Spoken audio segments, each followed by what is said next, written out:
My name is Bethany, and I'm 7 years old now. I've got a good job, my own place, and enough money to live comfortably. However, getting here, that's a story filled with more twists and turns than I ever imagined. It all started when I was 15. That's when Mom died. Dad tried to keep it together, but you could see he was falling apart. Then barely a year later, he dropped a bombshell on me. Bethany, Dad said one evening, standing in our kitchen with this woman who looked barely older than my cousin in college. I'd like you to meet Sarah. We're getting married. Sarah was at least 15 years younger than Dad, and she came with a daughter of her own, Kendra, who was just 5 at the time. From day one, Sarah treated me like I was some kind of unwanted house guest.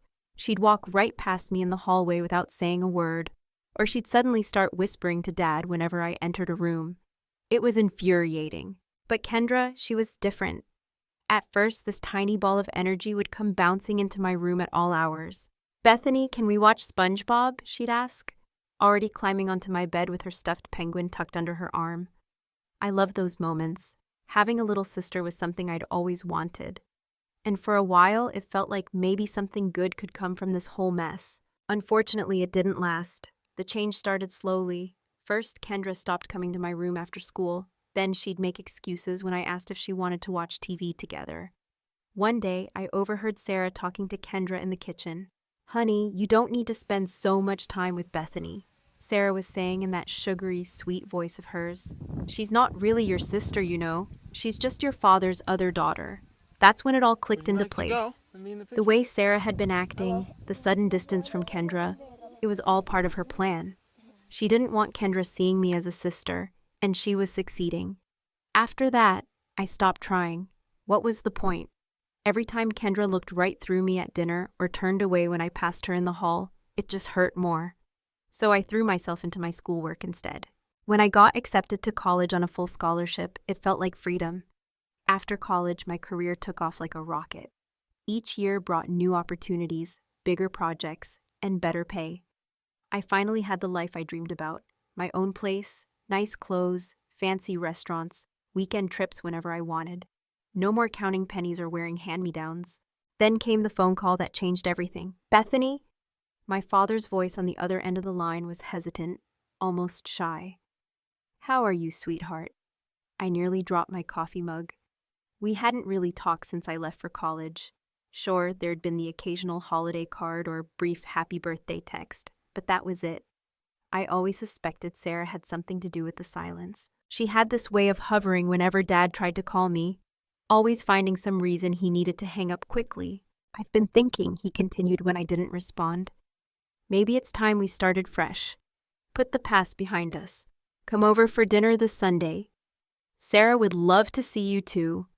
Now I knew something was definitely up. Sarah would love to see me, but curiosity got the better of me. And that Sunday, I found myself pulling into their driveway. To my shock, Sarah greeted me at the door with a huge smile and even hugged me. "Bethany, we've missed you so much." I stood stiffly in her embrace, wondering if I'd stepped into the twilight zone. This was the same woman who once forgot to tell me about a family dinner being moved to a different time, leaving me sitting alone at an empty table. The visits became a regular thing after that. Every Sunday, I'd come over, and we'd all sit in the living room, making awkward small talk about the weather and local news. Then about a month in, the other shoe dropped. "The thing is, Bethany," Dad said one Sunday, staring into his coffee cup, "we're having some financial difficulties." Sarah jumped in, her voice honey-sweet. "The house needs so many repairs, and the bills just keep piling up. We hate to ask, but..." First it was just helping with the utility bills. Then it was grocery money. Then came the home repairs. A new water heater, fixing the roof, replacing the ancient furnace. Each time they called, the amounts got bigger, but I kept paying. After all, this was family, right? Kendra, now a teenager, remained the one constant in the sea of change. While Dad and Sarah had done a complete 180, she stayed exactly the same, cold and distant. During my visits, she'd slouch in the corner of the living room, face buried in her phone, only looking up to mumble a half-hearted "hey" when forced to acknowledge my existence. Sometimes I'd catch her watching me when she thought I wasn't looking, this strange expression on her face. Not quite hatred, but something close to it. I told myself it was just the age difference. After all, what 17-year-old wants to hang out with their 27-year-old stepsister? Maybe if we'd been closer in age, things would have been different. But deep down, I knew that wasn't it. The seeds Sarah had planted all those years ago had grown into thick, thorny walls between us. No amount of money or forced Sunday dinners was going to change that. The call came on a Tuesday evening while I was sorting through my mail. Sarah's number flashing on my phone screen usually meant another bill needed paying, so I braced myself before answering. "Bethany, we're planning something special," Sarah gushed, her voice practically vibrating with excitement. "Kendra's turning 18 next month, and we want to make it absolutely perfect.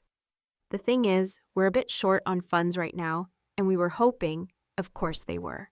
I rubbed my temples, fighting back a sigh. "What kind of party are you thinking about?" "Nothing too extravagant," Sarah assured me quickly. "Just a lovely backyard celebration. But we want it to be special, you know? Good food, nice decorations, all her friends." I found myself nodding despite my initial skepticism. Maybe this could be different. Maybe this was my chance to finally bridge the gap between Kendra and me. After all, 18 was a big deal. I still remembered my own 18th birthday party, though mine had been a much smaller affair at a local pizza place. "What do you need help with specifically?" I asked, already reaching for my laptop. "Well," Sarah hesitated, "the biggest expense would be the food and drinks. We want to have enough for everyone, and you know how teenagers eat." I pulled up the website of a local catering company I'd used for work events. "I could handle the catering," I offered. "They do great work, appetizers, main courses, drinks, and they make amazing cakes." I spent the next hour discussing menu options with them, trying to picture Kendra's face when she saw the spread. Would this finally be the thing that thawed the ice between us? I even found myself getting excited about the party planning. Then a few days later, Dad called again. "Bethany, honey, there's something else we need to discuss," he said, his voice serious. "It's about Kendra's future." I settled into my favorite armchair, sensing this wouldn't be a quick conversation. "What about it?" "Well, she'll be graduating high school soon, and she wants to go to college." He paused. "You know how important education is, and as her sister..." I knew where this was heading before he even finished the sentence. But surprisingly, I didn't feel the usual irritation that came with their request for money. Instead, I found myself actually considering it.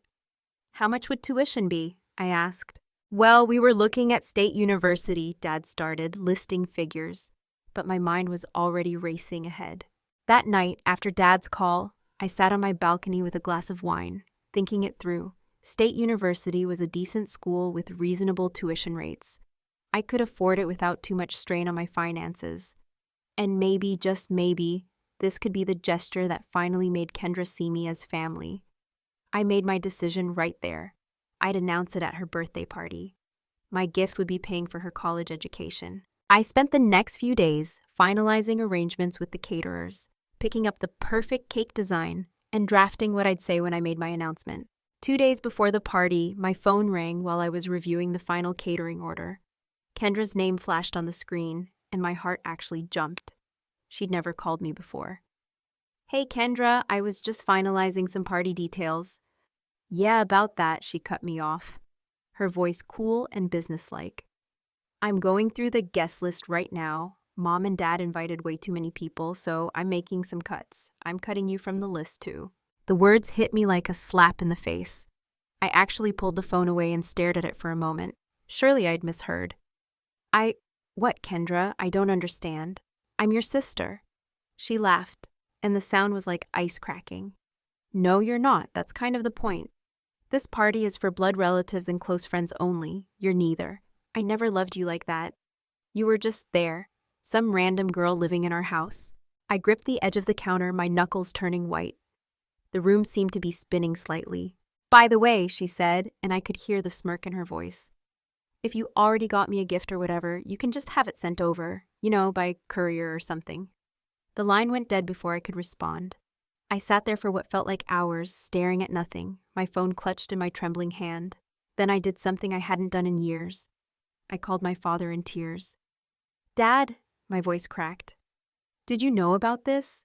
Did you know Kendra was uninviting me from her party? Oh, honey, he sighed, like I was still a child complaining about a skinned knee. Don't take it so personally. You know how teenagers are.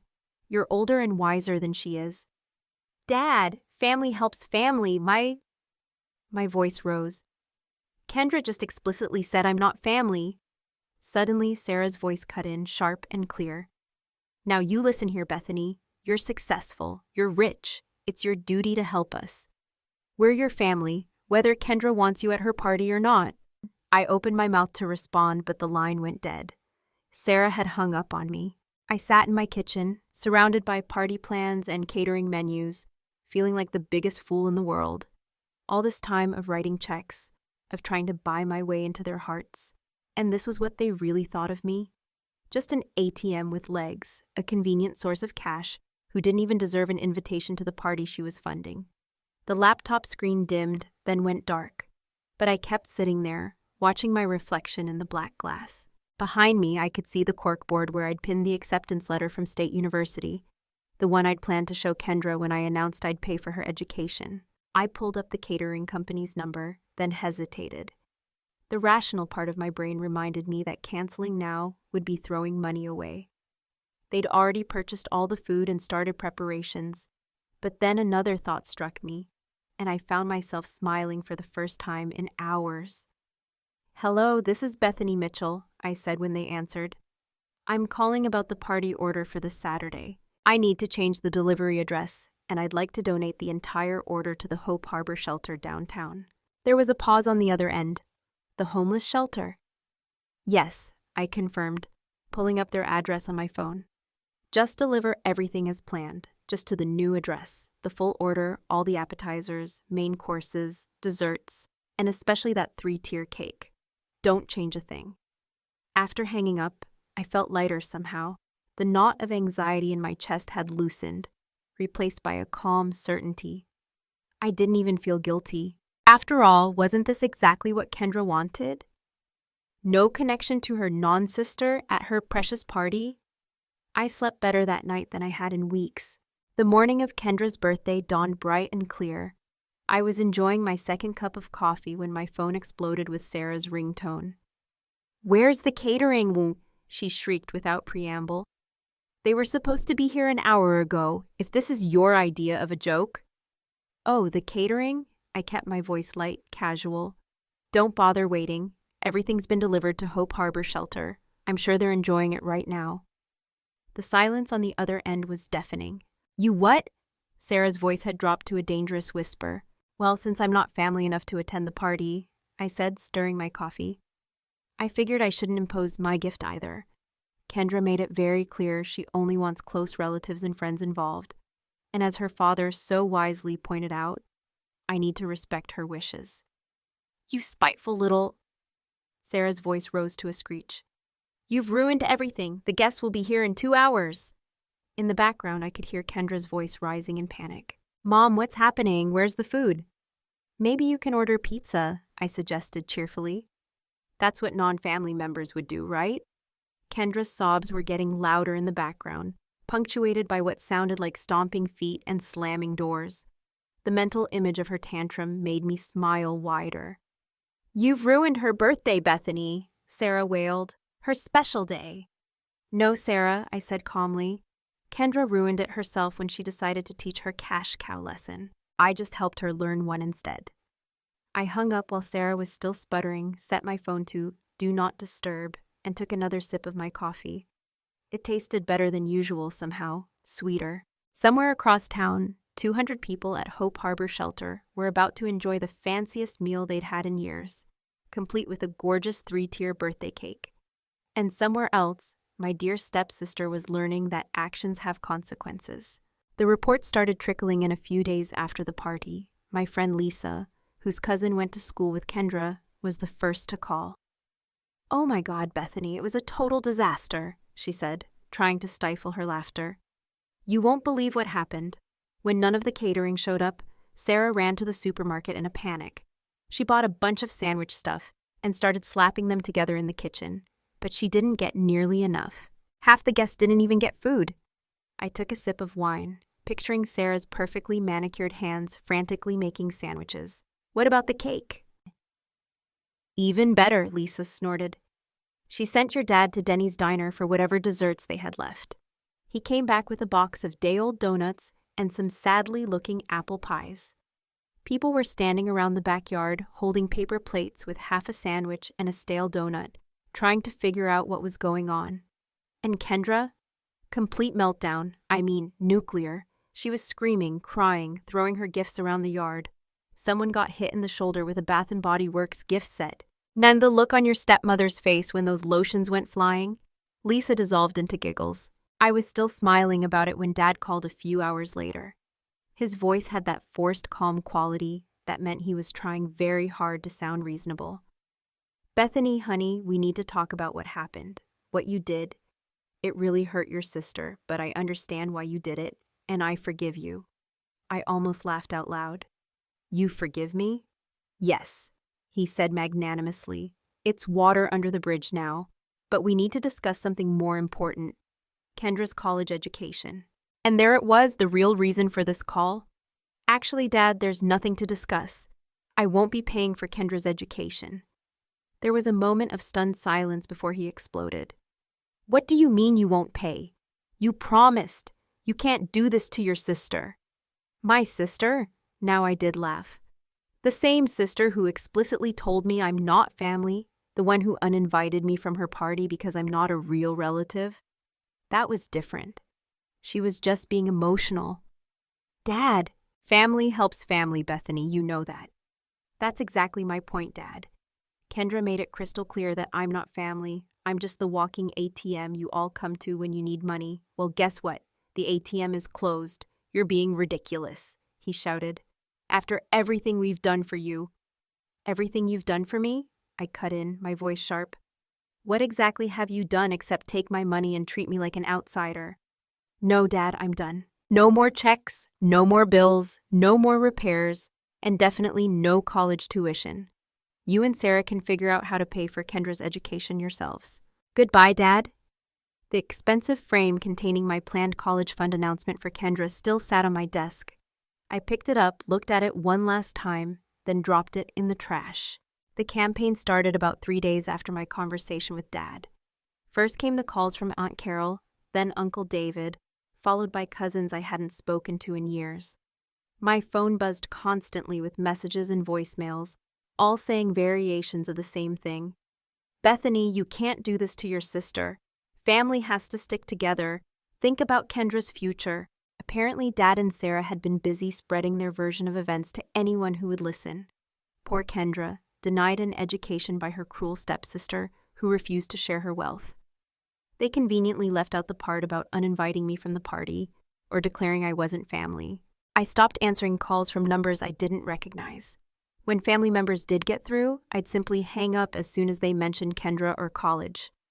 After a few days, I just turned my phone off completely. But they weren't done yet. One morning, I opened my apartment door to find Sarah and Kendra standing there. Sarah had her finger poised over the doorbell, ready to keep pressing it until I answered. I slammed the door in their faces. They came back the next day, and the next. Sometimes together, sometimes separately. I started using the back entrance to my building and asked the doorman not to let them up. Then, about a week after everything went down, a text from Kendra popped up on my phone. Bethany, we need to talk. I know I overreacted about the party. It was stupid to take everything so seriously. The guest list thing was just a joke. Can't we just forget about it and move on? Please? I stared at the message for a long time, letting out a short, humorless laugh. Now it was a joke? Now that she'd realized there were consequences to her actions, suddenly everything was just a silly misunderstanding? You're right, I texted back. It was a joke, and I thought it was hilarious, especially the part where I sent all the food to the homeless shelter. Wasn't that funny? I really appreciated your sense of humor, so I decided to match it with my own. She didn't reply for several minutes.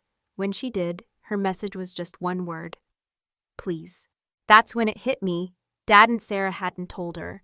They hadn't mentioned that I'd paid for the catering or that I'd been planning to cover her college tuition. I sat back in my chair, thinking about how differently things might have played out if Kendra had known. She probably would have been sweet as sugar, playing the role of loving sister perfectly. There would have been hugs and thank yous and promises of eternal gratitude. The party would have gone perfectly. I would have made my big announcement about college, and everything would have seemed wonderful on the surface. But it would have all been fake, just another performance in the ongoing show of, let's pretend we're a happy family as long as Bethany keeps writing checks. In a weird way, I owed Kendra a thank you. Her moment of honest cruelty had ripped away the facade I'd been desperately trying to maintain for years. She'd shown me exactly what I was to them. Not family, not even a friend, just a convenient source of cash. I blocked her number without replying again. These days, my bank account is healthier than ever, and my stress levels are significantly lower. No more unexpected calls about broken appliances or overdue bills. No more guilty manipulation about family obligations. No more pretending. 6 months after this party fiasco, I heard the latest drama unfolding at my old house through Lisa, who still kept in touch with the neighbors. It turned out that Kendra finally confronted our parents about using their savings for her education. She was confident they had money set aside.